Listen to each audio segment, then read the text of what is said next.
Since it launched in 2012, Mazda CX-5 has become a runaway hit. In fact, it's been Australia's best-selling SUV for the last 4 years. This does present Mazda with a little bit of a problem though. How does it update its favourite soft rotor without losing the elements that made it so popular in the first place? Well, this is the thoroughly updated, yet refreshingly familiar 2017 Mazda CX-5.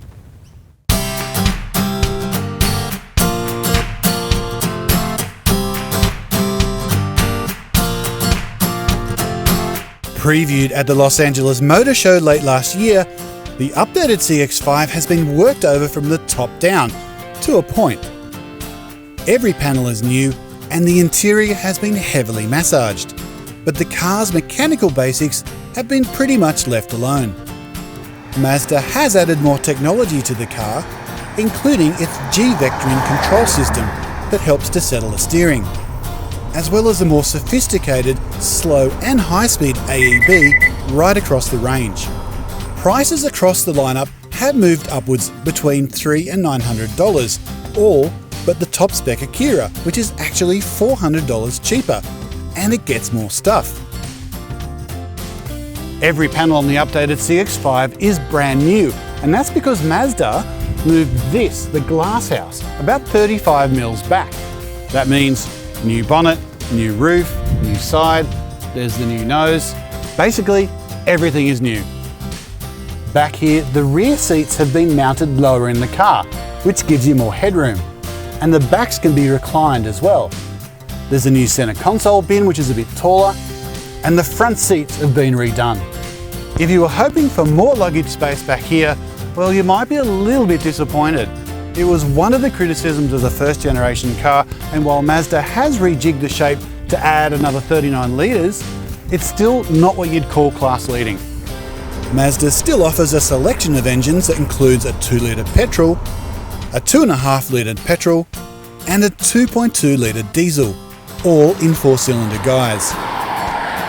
You can also pick from front and all-wheel drivetrains, and while most of the range features a 6-speed auto, you can still get a 6-speed manual in the entry-level Max. New to the range for 2017 is the Touring. It sits right in the middle of the 5 model range and comes with either the 2.5-litre petrol or 2.2-litre diesel in all-wheel drive automatic form only. The Touring is the first in the line to get Mazda's new traffic sign recognition system, as well as a heads-up display. It also gets rear seat vents and USB ports, as well as sat-nav and dual-zone air conditioning. From behind the wheel, the updated CX-5 doesn't feel radically different. After all, it is pretty much the same car underneath. But what is different is the way the car feels. It's like its big brother, the CX-9. There's a lot more quality, there's a feel of sophistication inside the cabin. It's the way that they've changed the use of their materials, it's the way they've simplified the center console. It just feels a lot more premium in here.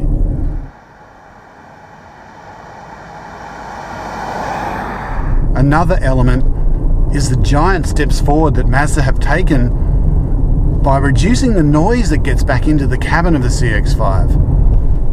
It was a criticism of the car when it first launched, and it has been a bit of a trait with Mazdas over the years. That noise and vibration gets back into the cabin and just spoils the ride a little bit. Well, Mazda has answered the critics.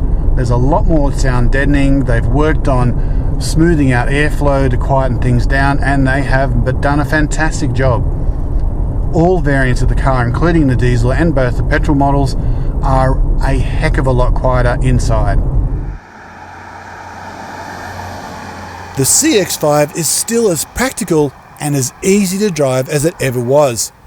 There's a reason it's the best-selling SUV after all. The Touring is a great addition to the lineup too, and bridges the previously big jump from the Max Sport to the GT model. Downsides?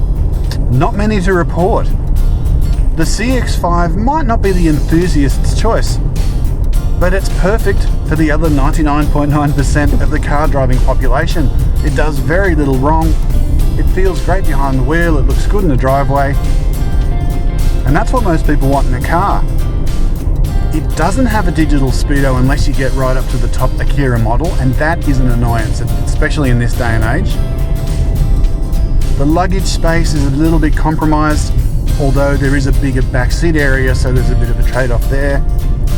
You don't get Apple CarPlay or Android Auto in favour of Mazda's own system, but that's about it. There's not very much to criticise on the car.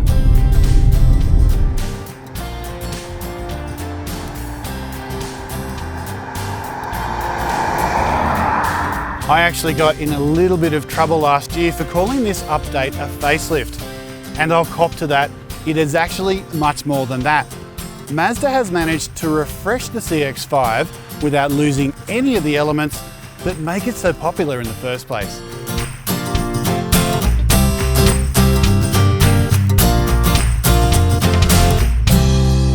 You want to read the full review? Click right here. And don't forget to click subscribe if you want to stay on top of all of our latest videos.